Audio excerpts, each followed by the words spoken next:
Hey guys, J-Man here. All right, we are doing some Wolverine talk right now, and we're going to be talking about Wolverine Black, White, and Blood.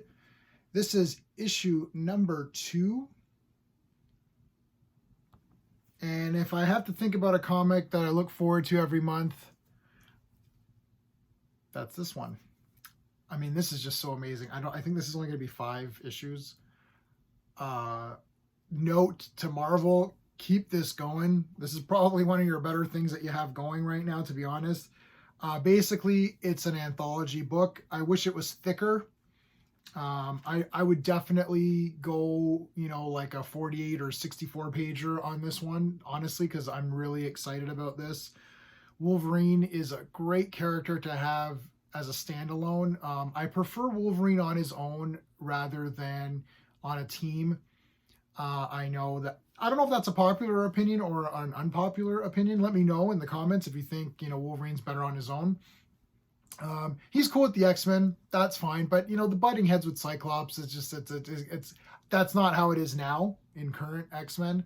But that used to be a thing, and I never cared for it because I love Cyclops and I love Wolverine and I love Jean Grey.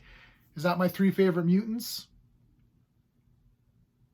Yeah, that's probably my 3 favorite mutants. Cyclops is basically like my second favorite character in Marvel. So sometimes he's my first favorite. I flip between him and Namor a lot. I just love Namor, and he's kind of underrated, so I like to say Namor just to give him some extra love. Anyway, let's get back to Wolverine, who's amazing. Okay, so anthology book, it's black and white. You do get some red in there, so it's not just the blood that's red, it's just other things. So it's kind of like Sin City, if you remember, there's some certain colors here and there. The first story, all stories in here were great this time around. The first story is Wolverine. He's gone to find this doctor who's got a cure for the X gene. Come to find that the doctor is missing, and who is it to blame? It's Sabretooth. Oh my God, it's Sabretooth. Spoilers are in effect for all my reviews, by the way. So if that just got spoiled for you, I'm really sorry, but it's like literally the second page. So like, I mean, is it a spoiler to say that Sabretooth is going to fight Wolverine? I don't know. It's just a damn good fight. I mean, what do you want me to tell you? There's not. This story is review proof. Like, if you want to see Wolverine and Sabretooth fight, raise your hand. If you don't want to see them fight, skip this story. I mean, I don't. Is there anyone out there who doesn't want to see Wolverine and Sabretooth fight? Let me know why you don't want to see them fight. I know we've seen it 4,000 times, but 4,001 still good. I've probably had 4,000 hamburgers in my life, and I'm looking forward to my 4,001st. That's it. I don't want to get into there's a storyline to it in a sense of trying to find this doctor and what's going on, and there's a little nice thing at the end. But yeah, it's Wolverine fighting Sabretooth in black and white with blood. That's cool. Next one got me really hungry because he's getting falafels here, Wolverine. So he goes to this place and he orders this food. So it's like this is one of his places that he frequents. He likes to get this kebab, and it looks so yummy. Even in black and white, it looked yummy. That's why I never read Food Wars. I don't know if you guys are familiar with manga and Food Wars. I mean, you start looking at the covers, and I'm getting hungry now, and I just ate. I just had a big lunch.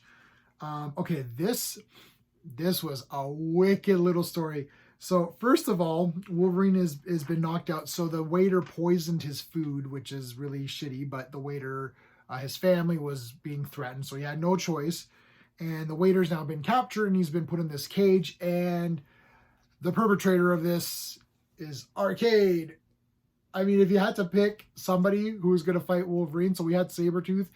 There's always like, oh, let's throw in Omega Red, or let's throw in, I don't know, some other evil mutant or something, like throw in the Brotherhood or whatever. They threw in Arcade, which is great. Wolverine's in this is his brown costume, which is the costume that I like. That's my favorite Wolverine. Is that his costume on the front? No, it's not. That's okay. The yellow one's okay. It doesn't matter because there's no color, but I just like that look, this look here. So Arcade has set up, as his MO, he's set up this whole entire game thing that Wolverine has to go through. And there's some good little twists here. It's a little bit like Saw. There's some twists here. So Wolverine's like, yeah, no problem. I'll take care of all this crap. All these robots show up. Wolverine's like, pfft. Starts killing them like they were nothing. Except that every time he kills one, there's like this level that's I don't know if it's acid or whatever. It's gonna kill like the guy in the cage is gonna be lowered. So Wolverine has to get through all this without killing anybody. And now if you were paying attention to when I was flipping the pages, you may have seen this. My hand may have been covering it, but there's actually a timer. So as the pages go, you can see not a timer, but like the level. So you're like, oh no. So it's like, it's getting, it's getting to where the guy's going to die. So Wolverine has to go against his animal instincts and not destroy all these robots. So it's done really well. The way he ends up saving the guy is basically so wicked. He literally just like steps like in the acid. He's like, well, whatever. So he comes down, his legs are all like destroyed. Let's see if I can get a good picture of that. His legs are, but he heals. So he's good. This is a great story. The next one, we're in Madripoor. So he is Patch. Yes. Oh, I love Patch. My introduction to Wolverine was Wolverine #1, him standing on top, with the claws open and all the dead bodies. That was my introduction to Wolverine.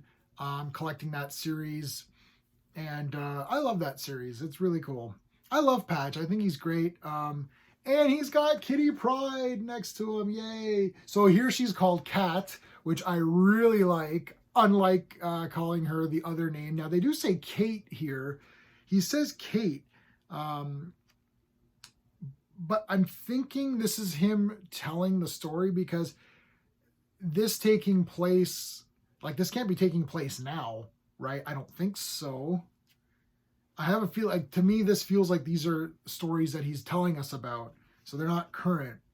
But maybe they are. I don't know. Let me know in the comments. I don't think so. These seem like they're old stories. So now we call her Kate Pryde.